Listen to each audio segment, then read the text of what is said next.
Tea time. Welcome everybody, Souldin and the Grin brothers here, and it's time for another episode of Tea Time.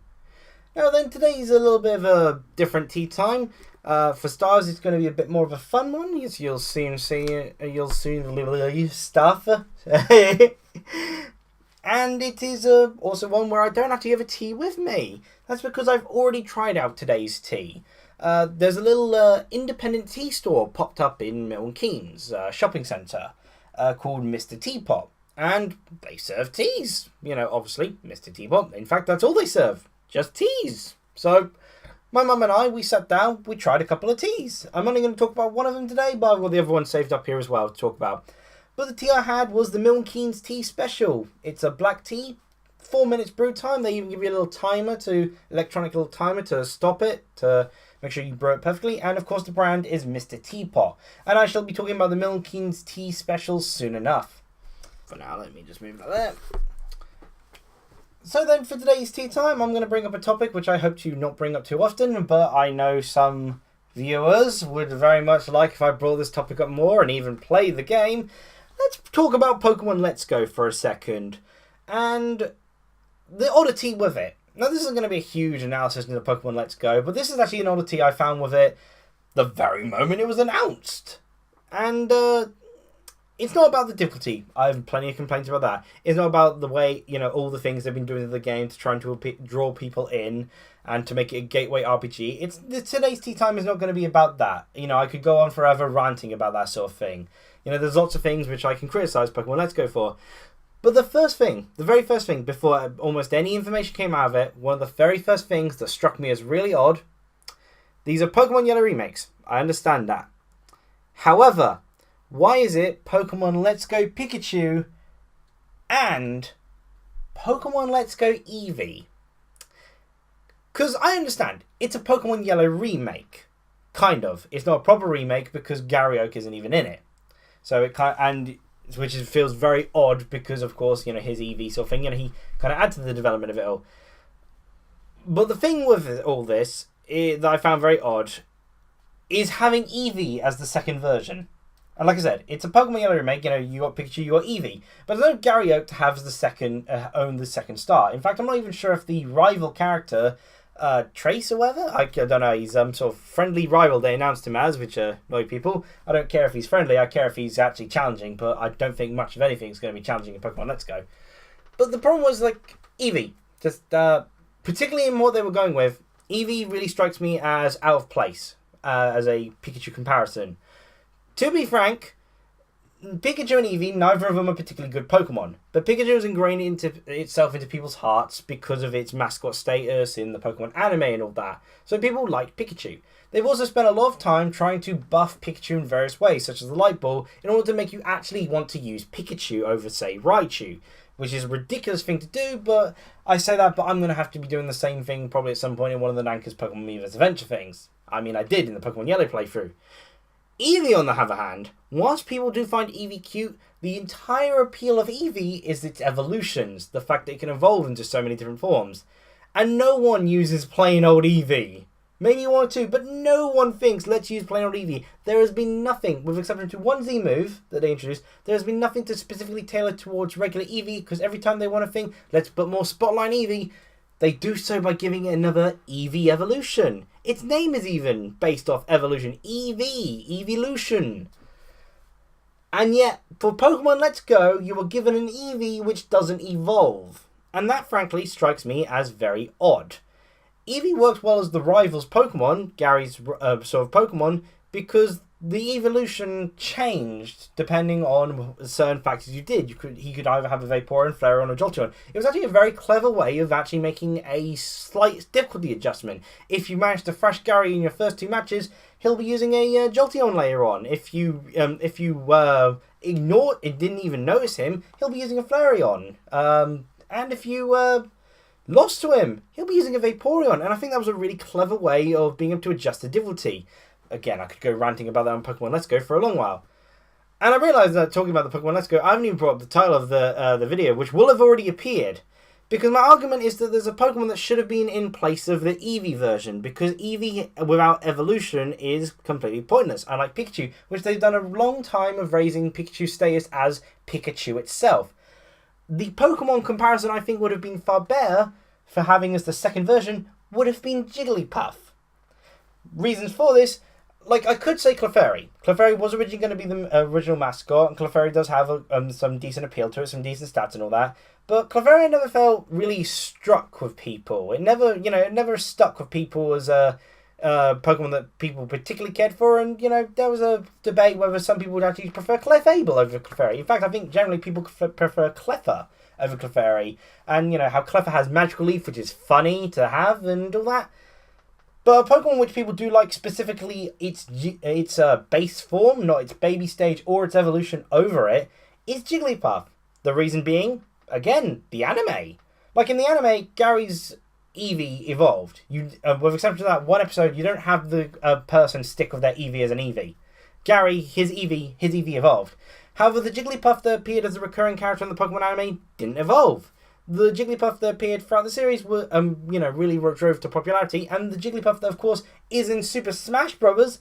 Didn't evolve. Jigglypuff has more status as itself than Eevee as Eevee ever does. It also helps that they're kind of tailoring Eevee as, although you can choose either way regardless of your gender, they're kind of tailoring Eevee as the girl's choice. They even based the girl's design somewhat off of Eevee, as you can see with the little ponytail thing. Well, Jigglypuff fits far better as the feminine choice as well. Jigglypuff is in Super Smash Bros. Has a fairy typing, so it's not quite a bland normal type, and has a lot of interesting things you can do with it as a result. And again, because of that appeal factor of the anime, I think people would be more willing to stick with a Jigglypuff over a case where you got an Eevee which you can't evolve, which feels insanely lackluster because the exciting part about Eevee is all of its evolutions. And of course, Jigglypuff isn't amazing, but neither is Pikachu. Let's be honest, Pikachu isn't that amazing either. And it'd also be interesting going through a Kanto exploration where you've got a Jigglypuff, which now by this remake point is also a fairy typing. It's an interesting thing to really consider, it having disarming voice and all that. So, yeah, that is pretty much the video there. I think it should be Pokemon Let's Go Pikachu and Pokemon Let's Go Jigglypuff over Let's Go Eevee. I feel that would have been a far more sensible option, and I feel it would be far more understanding of having this Pokemon cannot evolve. Which, that is actually the point I don't have much of a problem with in terms of, Pokemon Let's Go. Because, of course, I went through that with Yellow, and they're basing off the anime, wherein it just, kind of makes sense. Yeah, Pikachu doesn't evolve. I mean, they've done enough things to try and buff Pikachu standalone. And although I far prefer regular Raichu, it's like, hey, fair enough. So then, because that really does cover basically everything I have to say. I think it should have been Jigglypuff instead of Eevee. I think Eevee without evolution doesn't make any sense, and I think Jigglypuff has a lot more appeal as Jigglypuff.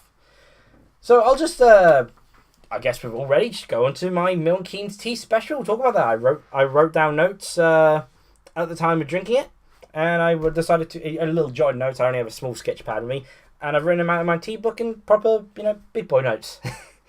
Imagine an Assam tea, that sort of multi tea that is quite nice, combined with a fruit salad.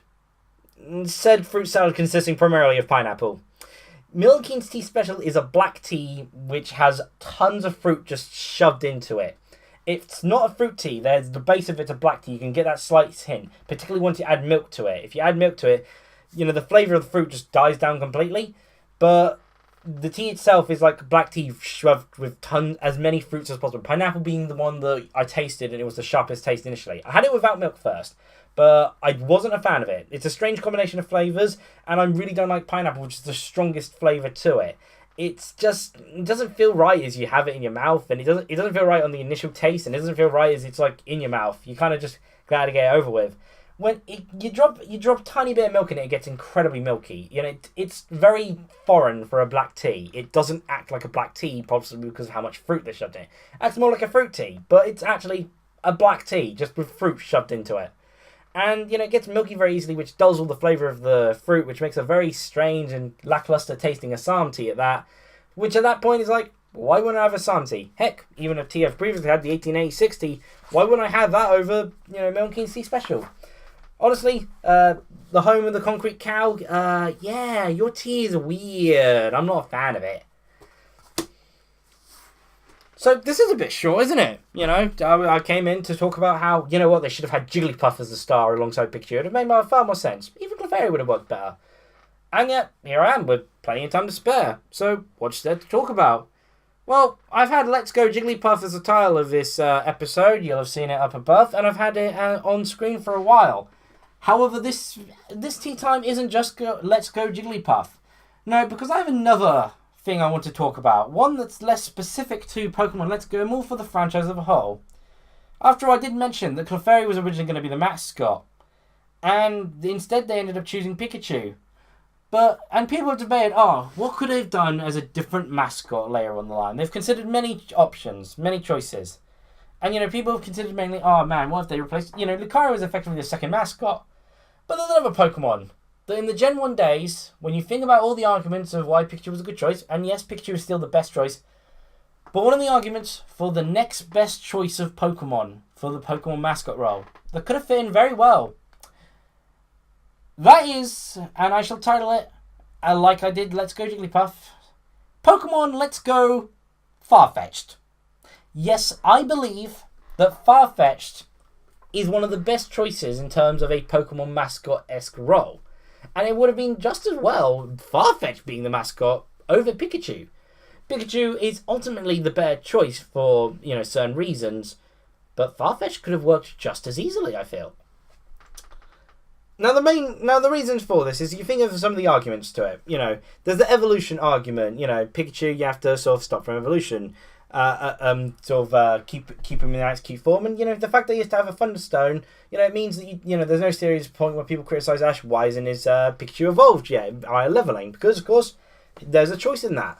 You know, Pikachu isn't of the fire, grass, or water typing, so there's no clash of who's going to choose what star, whilst also having Pikachu. It's rare, but a sort of early game sort of find. And the electricity attacks, you know, gives it a sort of unique sort of appeal to it, and yeah, there's good reasons for Pikachu. But there are lots of good reasons for Farfetch'd. For starters, it doesn't evolve. You could have, through, say, the Pokemon anime or Pokemon games, Farfetch'd, and Farfetch'd would stay the same throughout the entire adventure. It would just be Farfetch'd. It looks like an animal, but it doesn't look like a typical bird. Even next to Doduo, it's actually one of the more unusual looking birds. It's got a lot of distinct characteristics to design, from the samurai sort of top knot sort of thing, to of course the leak in its wing. At that, in terms of the specialty of its attacks, whilst it doesn't have anything as exciting as Pikachu's Thunderbolts, Farfetch'd has a leak. Yes, that is a very strange argument. That is actually the first thing I started thinking about in terms of, what would add pizzazz? Because if you think about Clefairy, now the reason they didn't go with Clefairy is because they felt it would appeal just to girls rather than all genders. And they felt that Pikachu was more of a neutral colour. A bit strange because I've always associated yellow as a girl colour because yellow Power Ranger from Power Rangers, but hey ho. In the case of Clefairy, though, I felt there was another reason that kind of goes against Clefairy, and that's terms of pizzazz, as it were, in terms of moves. The only move that Clefairy has as a normal type back then that had any pizzazz to it, any sort of, makes it look very showy and look cool to sort of show off in animation and such, or gameplay, is Metronome, which is a random move. Pikachu, of course, has Thunderbolt, a huge blast of electricity. That looks cool, sort of thing. But you got to think, okay, what other Pokemon can do that sort of cool sort of thing? And I thought of many sort of Pokemon, and Farfetch'd can do that because of his leak. It's not an amazing lightning bolt, but attacks like Fury Attack are suddenly a whole lot more different and have a lot more sort of unique ways you can handle it because Farfetch'd has a leak. Sort of the way he executes his move is different from a lot of Pokemon because of the weapon in his wing. Heck, even stuff like Peck, because he's, compared to the other birds, a very big-beaked bird, it looks a lot more prominent. And, those are strange things to bring up, but I feel they actually do add a lot of stardom, a lot of sort of showy effects to Farfetch'd's battling style, both in terms of, watching it, be it the games or the animation, imagining that sort of way of Farfetch'd fighting. Another thing that I think works well is Farfetch'd's design. Now, you might say it's, it appeals more to boys. It's got a sort of samurai-esque design, but I feel it can work just as well for girls. It's still got a cute sort of bird-like design to it. Its colour is neither particularly masculine or feminine. It's neither blue or pink, for instance. It looks like it's got a lot of personality. It's got that crafty look to it. It looks like it's kind of cunning, like a crow. But at the same time, it's a big-billed duck sort of looking creature. It carries a little leak in its wing. It kind of is adorable. Farfetch'd can be cool, smart, and cute. You know, it's got a variety it can do just from its design. So I think on a design basis, it appeals across a wide range. There are other guys, and heck, as I said, the evolution factor. Never have to worry about Farfetch'd evolving and becoming a design that doesn't fit or with the rest of the series. Farfetch'd can't evolve. They did consider giving it an evolution, but they scrapped those plans, and it's no different from how Pikachu was later given a baby evolution anyway. You know, even if they did give Farfetch'd an evolution, it's still a case of, well, this Farfetch'd was before that time. And now there are, of course, arguments for it. You know, if you're thinking of a sort of a normal sort of esque Pokemon single stage with lots of cool looking sort of attacks and typings and all such, why not Porygon? Rafi actually brought that up. He said his reaction when I told him about what Farfetch'd would have made a great Pokemon mascot was no, just no. And he brought Porygon as a counter argument. But the problem is Porygon doesn't look like an animal. I know that's a strange thing to say, but Porygon looks like it fits more in the world of Digimon. Just add a few extra guns to it and maybe a cleavage. And hey, kids, a Digimon there. Farfetch'd, on the other hand, is an animal. Straight up and straight clear, it looks like it's much more a part of the Pokemon world. Furthermore, onto that point, there's another argument to make against Farfetch'd in that its stats are absolutely dreadful. But we are also talking about how the mascot of the Pokemon series is Pikachu. Which, to my knowledge, I believe Pikachu actually has less stats than Farfetch'd. Particularly now, I think, with the buff that Farfetch'd got, its attack is now like 90. Farfetch'd had, to my knowledge, sword dance naturally. It can learn both cut and fly, so there's a lot of sort of things, again, the cool factor you can do it. I mean, of course, cut isn't a cool move in the games, but you imagine that in animation sort of thing, just cutting through everything like a samurai. It looks super cool. All these sort of reasons and like I considered other arguments, like Jigglypuff is very popular and all that, has a very nice design and, very recognisable. It's Jigglypuff from above. But the Jigglypuff doesn't have the attack sort of factor to it. It didn't learn stuff like disarming voice or hyper voice until in the later gens when they introduced it, which I felt would have really added a lot of charm to Jigglypuff early on, but sadly it didn't. And I also considered Cubone. It has a key role in the Pokemon Red and Blue storyline. It's not the easiest capture because you mostly find Ghastlies in Pokemon Tower and stuff like that. But there's importance to Cubone. Only factor against Cubone is that it evolves naturally. It evolves into Marowak via natural levels. So Cubone's out. That leaves me, in my opinion, Farfetch'd. In a world where they didn't go with Clefairy or Pikachu, I'd say Farfetch'd would have been the ideal choice for the Pokemon mascot. Can you imagine it? Everywhere you got Farfetch'd as a playable character in Super Smash Bros. All across the world is Farfetch'd merchandise. You can't. Ash has gone through 20 years, still never won a Pokemon League, but he's got his Farfetch'd by his side. Actually, scratch that. If he had a Farfetch'd, he'd have won the Pokemon League ages ago. After all, it's a Farfetch'd. Farfetch'd. You look at that design, you think he ain't going to put up with Ash losing that Pokemon League. He'd have whipped Ash into shape, and Ash would have won a Pokemon League there. So yeah, that's what I meant by a fun one. It's still gaming related. It's still gaming related. Your Pokemon Brown version. You start off with Farfetch'd at the beginning, and again that one other factor. Pikachu is rare. Farfetch'd you have to trade a Spearow for it in Vermilion Sea. It's early on and rare, so it's got a lot of sort of appeal to it. And it's like, oh my gosh, I managed to get a Farfetch'd, and of course you get the Pokemon Brown version. It's like, I've got myself a Farfetch'd, and then be like, Pokemon, let's go Farfetch'd. Meowth was also something I wanted to consider, but, Payday gives it some uniqueness. The problem there, again, is Meowth evolves naturally. And is also version exclusive to the blue version back in the day. But yeah, that was my tea time on why I think Let's Go Eevee makes no sense, and that it should have been Let's Go Jigglypuff. Though thinking back on the origins of Pokemon in the beginning, I also see why, as Ever explained why, it should have been Farfetch'd. Brown version, where you start from a Farfetch'd. Should have been Farfetch'd as the star of the show. Look in your heart, you know it to be true. You look in your heart, and you'll see a Farfetch'd there. Hope you enjoyed this tea time. Feel free to share your thoughts. Feel free to share your thoughts on who you'd have had instead of Eevee as the Let's Go Pokemon to start off with. Or if you feel that Eevee is a perfectly fine choice, even without it evolving. Feel free to tell me who you would have chosen to be the Pokemon mascot, be it back in Gen 1 or even nowadays. With all the gens to pick from, who would you say, okay, let's choose this as the next mascot. Let's push it as a mascot. I mean, they did that with Lucario. Lucario got a heck of a push. It's effectively a second mascot next to Pikachu. So, with all that said, hope you enjoyed this tea time, this slightly more irregular, more casual tea time, and cheerio everyone!